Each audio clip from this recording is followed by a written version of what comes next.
umat Islam. Mulai ramai dan dipiralkan banyak media sosial nama Anies Baswedan, sosok yang dianggap banyak umat Islam bisa membawa perubahan bila Anies terpilih sebagai Presiden 2024 yang tak akan lama lagi digelar.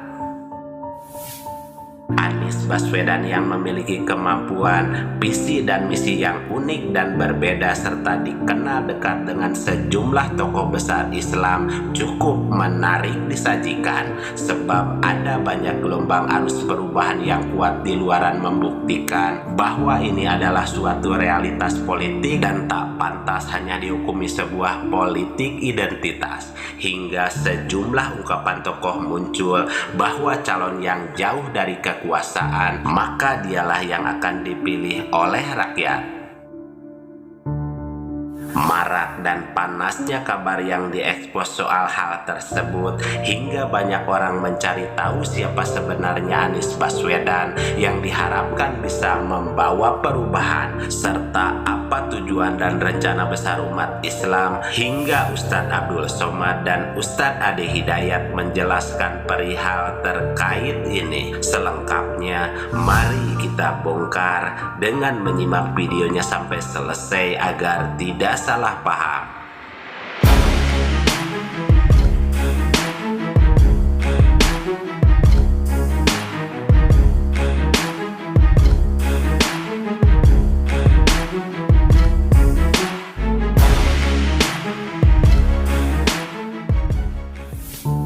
Inilah Anies Rashid Baswedan, sosok yang beragama Islam, lahir 7 Mei 1969 di Kuningan, Jawa Barat, yang dibesarkan di Yogyakarta dan merupakan cucu dari Abdurrahman Baswedan yang notabene seorang jurnalis, diplomat dan pejuang kemerdekaan Indonesia.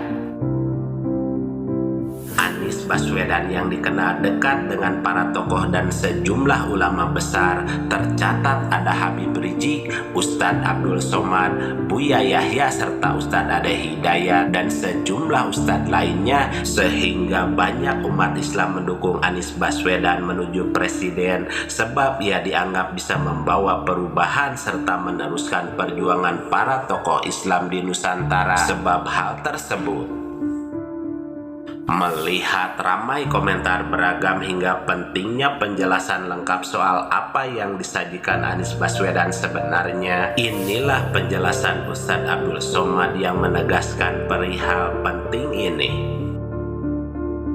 Ketika seorang mencoblos, maka saat itu dia sedang bersaksi di hadapan Tuhan. Saya bersaksi bahwa orang ini layak untuk menjadi wakil saya, menjadi pemimpin saya 5 tahun ke depan. Jadi itu adalah bentuk kesaksian. Ada 3 dosa besar kata Nabi. Pertama, mempersekutukan Tuhan. Yang kedua, durhaka pada orang tua. Yang ketiga, bersaksi palsu. Maka seorang muslim yang beriman ketika dia mencoblos, dia sedang bersaksi di hadapan Tuhan.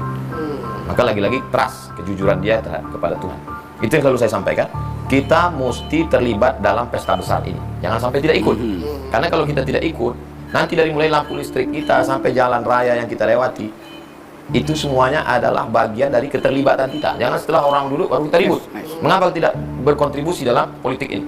Oh, politik ini jahat.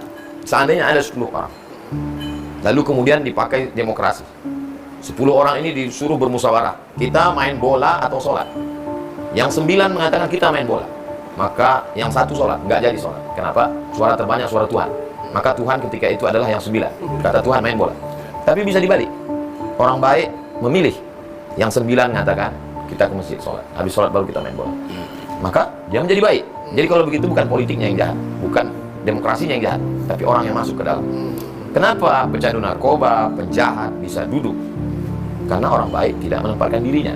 Dan ketika seorang mencoblos, maka saat itulah ia sedang bersaksi di hadapan Tuhan bahwa orang ini layak untuk menjadi wakil saya, menjadi pemimpin saya 5 tahun ke depan. Maka seorang muslim yang beriman ketika sedang mencoblos, dia sedang bersaksi. Dan itu sebuah kejujuran di hadapan Tuhan. Jelas kita mesti terlibat dalam pesta besar ini dan jangan sampai sampai tidak ikut, karena dari lampu listrik kita sampai jalan yang kita lewati itu semua adalah bagian dari keterlibatan kita. Dan kenapa penjahat bisa duduk di sana? Karena orang baik tidak menempatkan dirinya, kata Ustadz Abdul Somad.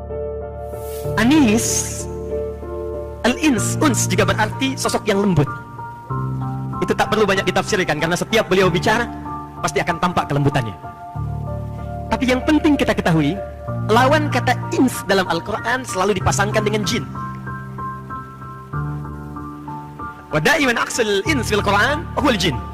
Lidzalika dzakara bintu Syati fi kitabih anna lafdul ins da'iman muqtarinan ma'al jin wa madhkurun fil Quranil Karim 18 marratan. Ya ma'syaral jinni wal ins. Wa ma khalaqtul jinna wal ins. Jadi kalau ins itu tampak, jin itu tersembunyi lawannya. Jadi kalau jin diciptakan memang tersembunyi, tak nampak. Jadi kalau ada jin melakukan penampakan, itu jin sedang punya masalah. Dan beliau membuktikan, ya tak pernah sembunyi-sembunyi, semua tampak. Ya, anggaran tampak dibuka, program tampak dibuka. Kalau ins itu lembut, maka jin itu kasar. Karena itu tidak pernah ada orang kemasukan jin jadi lembut, itu nggak ada. Permisi Ustadz, saya pengen ikut ta'lim. Kemasukan jin itu mustahil. Termasuk manusia itu pasti lembut. Jadi kalau ada manusia yang kasar, itu pasti ada masalah dalam problem hidupnya. Jadi kalau ada yang punya masalah dengan ins, itu pasti jin. Dan jika ada orang yang tidak suka dengan Pak Anies, itu boleh jadi. Saya tidak katakan itu. Takbir. Siap bantu kebijakan Pak Anies? Siap bantu kebijakan Pak Anies? Siap kita menghidupkan yang baik-baik yang hadir dari Pak Anies?